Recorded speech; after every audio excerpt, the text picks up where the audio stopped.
Namaskar and welcome to this online learning platform of Shri A.K. Doshi Mahila College, Jamnagar, and myself Dhruvika Kanabar, presenting the lecture of Financial Management. નાણાકીય સંચાલનમાં આપણે unit 4ની શરૂઆત કરી હતી, જેમાં આપણે નવા નાણાકીય સંસ્થાઓ વિશે ચર્ચા કરી રહ્યા હતા, out of which venture capital institution અને મ્યુચ્યુઅલ ફંડ આ બે ટોપિક ઉપર આપણે ચર્ચા ઓલરેડી કરી લીધી છે. અને હવે આ સેશનમાં આપણે જે ટોપિક ડિસ્કસ કરવાના છીએ એનું ટાઇટલ છે ફેક્ટરિંગ ઇન્સ્ટિટ્યુશન્સ, એટલે કે લેણા વસૂલાત સંસ્થા.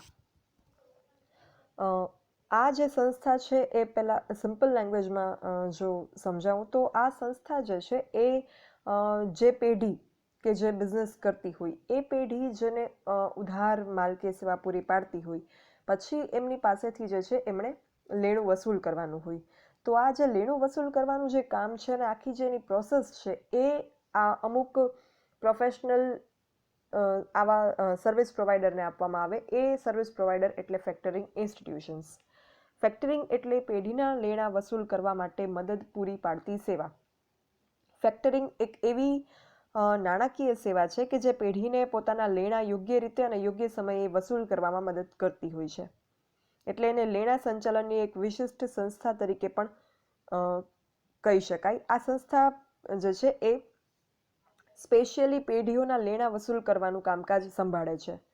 અને આ જે કોન્સેપ્ટ છે એ આપણે ત્યાં હજી નવો છે, પણ ફોરેન કન્ટ્રીઝમાં આ કોન્સેપ્ટ બહુ જ પ્રચલિત છે. શરૂઆતમાં જે છે એ આ સેવા બેંક તરફથી એના ગ્રાહકોને અપાતી, જેમાં બેંક પોતાના ગ્રાહકોના દેવાદારો પાસેથી નાણાં ઉઘરાવવાનું કામ કરતી અને લેણાની રકમ જે છે એના ઉપર નાણાં ધીરતી. અને અત્યારે આ ખ્યાલ જે છે એ વધારે વિકસિત સ્વરૂપે ઉભરી આવ્યો છે અને સેવાકીય કાર્યક્ષેત્રનો પણ અહીંયા વિકાસ થયો છે. નાણાં સંસ્થાઓએ લેણા વસૂલાત કરાર દ્વારા લેણા વસૂલ કરવાની જે સેવા છે એ પૂરી પાડવાનું શરૂ કર્યું છે. એટલે આ જે સેવા છે એ પૂરી પાડતા પહેલાં પેઢી અને આવું ફેક્ટરિંગ ઇન્સ્ટિટ્યુશન આ બંને વચ્ચે એક કરાર થાય છે. અને પછી જે છે એ ફેક્ટરિંગ ઇન્સ્ટિટ્યુશન આવી લેણા વસૂલ કરવાની, પેઢી વતી લેણા વસૂલ કરવાની એના દેવાદારો પાસેથી સેવા પૂરી પાડે છે. હવે એ કઈ રીતે આ જે સેવા છે એની પ્રોસેસ શું હોય અને એમાં કામ શું કરવાનું હોય? આપણે એમ થાય કે લેણા વસૂલ કરવાનું તો એમાં તો શું છે કે બસ એક લેખિત કે કોઈ પણ સ્વરૂપમાં એક ઇન્ટિમેશન આપી, નોટિફિકેશન આપી દેવાદારને, ડેટર્સને, અને લેણા વસૂલ કરી લેવાના હોય તો એમાં શું મોટી વાત છે? Why special institutions for this matter, for collecting debts, એ વસ્તુ આપણને થાય. ના, એવું નથી. અમુક એક પ્રોસિજર ફોલો કરવાની હોય. એના માટે આવી સંસ્થાઓની સેવા જે છે એ બહુ જ અગત્યની બની જાય. હવે આ સંસ્થા જે છે એ શું કરે, તો એને જે છે કરાર કરેલો હોય, પેઢી સાથે કરાર કરેલો હોય કે આ પેઢી વતી અમે નાણાં જે છે લેણા એના વસૂલ કરવાની કામગીરી કરીશું.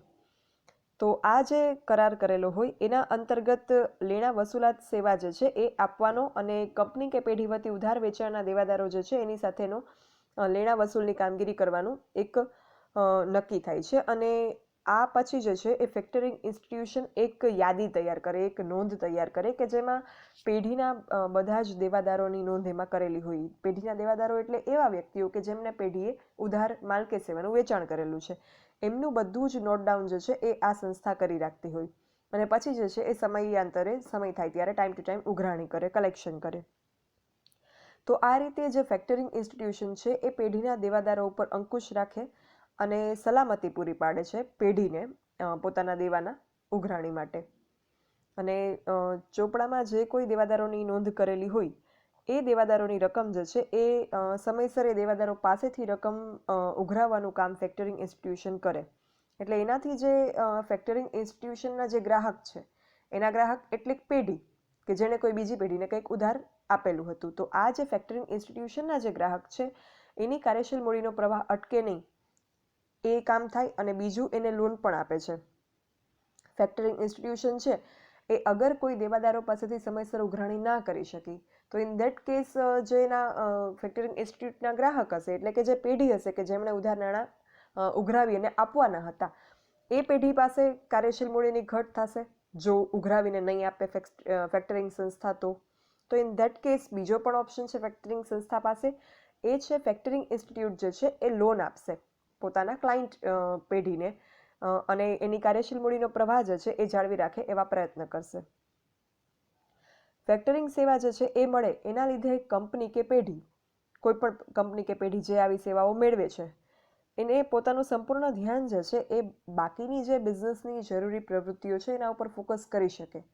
એટલે કે ઉત્પાદન કરવું, વસ્તુનું વેચાણ કરવું, માર્કેટિંગ કરવું, જાહેરાત કરવી, રિસર્ચ એન્ડ ડેવલપમેન્ટ, સંશોધન કરવું અને વિકાસ કરવો પોતાની વસ્તુનો, અને ઇન્ટરનલ મેનેજરિયલ કંટ્રોલ રાખવો, આંતરિક સંચાલકીય ક્ષમતા જાળવી રાખવી, એ બધા ઉપર પોતાનું ફોકસ, કન્સન્ટ્રેશન કે સંપૂર્ણ ધ્યાન જે છે કેન્દ્રિત કરી શકે. નહીંતર શું થાય કે મોસ્ટ ઓફ પેઢીના કર્મચારીઓનો ટાઈમ જે છે પ્રયત્ન જે છે એમાં જ હોય કે કયા આપણા દેવાદારો છે, ક્યારેક કયા દેવાદાર પાસેથી નાણાં મેળવવાના છે, એના માટે શું પ્રોસેસ કરવાની છે, કોઈ દેવાદાર રહી ન જાય એની નોંધ કરવી, એ બધી પ્રોસેસમાં જે છે એ બહુ બધો સમય જતો હોય છે.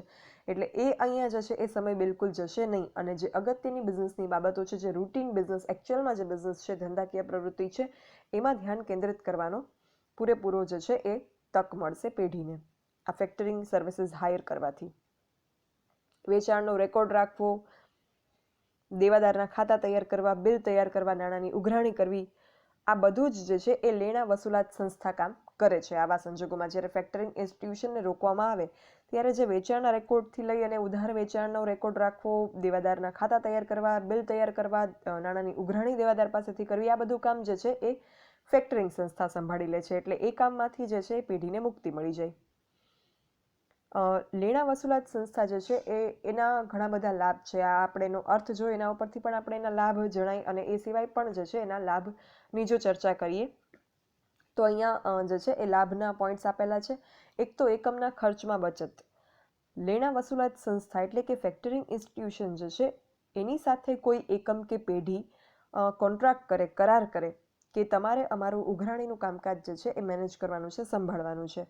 એટલે એ કરારના લીધે પછી જે છે એ ઉધાર વ્યવહારો વેચાણના નોંધવા, બિલ તૈયાર કરવા, એ વ્યવહારોની કે દેવાદારના ખાતાઓની જાળવણી કરવી, ઉઘરાણી કરવી નાણાંની, આ બધું જ કામ જે છે એમાં જે કંઈ નાણાકીય ખર્ચ થાય એકમને, એ ખર્ચમાંથી એકમને મુક્તિ મળી જાય. બિકોઝ હવે એ ખર્ચ જે છે એ ફેક્ટરિંગ ઇન્સ્ટિટ્યુશન ભોગવશે. એટલે ખર્ચની દ્રષ્ટિએ પણ લાભ છે અહીંયા. બીજું, સમય અને શ્રમની પણ બચત થાય.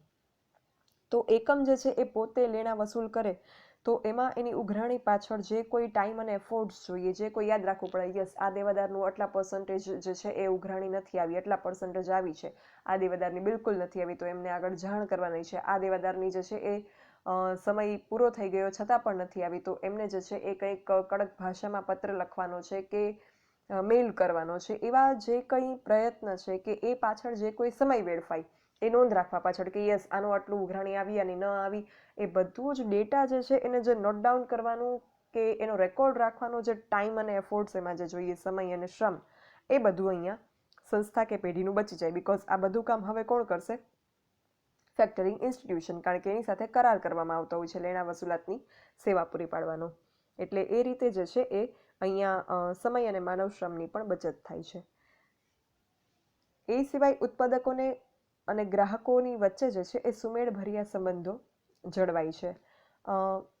જ્યારે કોઈ સંસ્થા, કોઈ પેઢી કે કોઈ એકમ હોય, એણે કોઈને કોઈ બીજી પાર્ટીને, પક્ષકારને ઉધાર માલ કે સેવા વેચેલા હોય, હવે એની પાસેથી જ્યારે ઉઘરાણું કરવા માટે કોઈ એ પેઢી, વેચનાર પેઢી જે છે એ કોઈ પ્રોસિજર કરે, કોઈ લેટર લખે કે ટેલિફોનિક વાતચીત કરે, મેઇલ કરે, કોઈ પણ રીતે એને ઇન્ફોર્મ કરે, પછી સમય જે છે એને ટર્મ જેટલી આપી હોય એ સમય પૂરો થઈ જાય છતાં પણ ઉઘરાણીના નાણાં ન આવે, તો જે કડક પગલાઓ પેઢી લે આ સંજોગમાં પોતાના દેવાદાર પાસેથી, આના લીધે જે છે એ ક્યાંક ને ક્યાંક વ્યાપારી સંબંધો ઉપર અસર પહોંચતી હોય છે.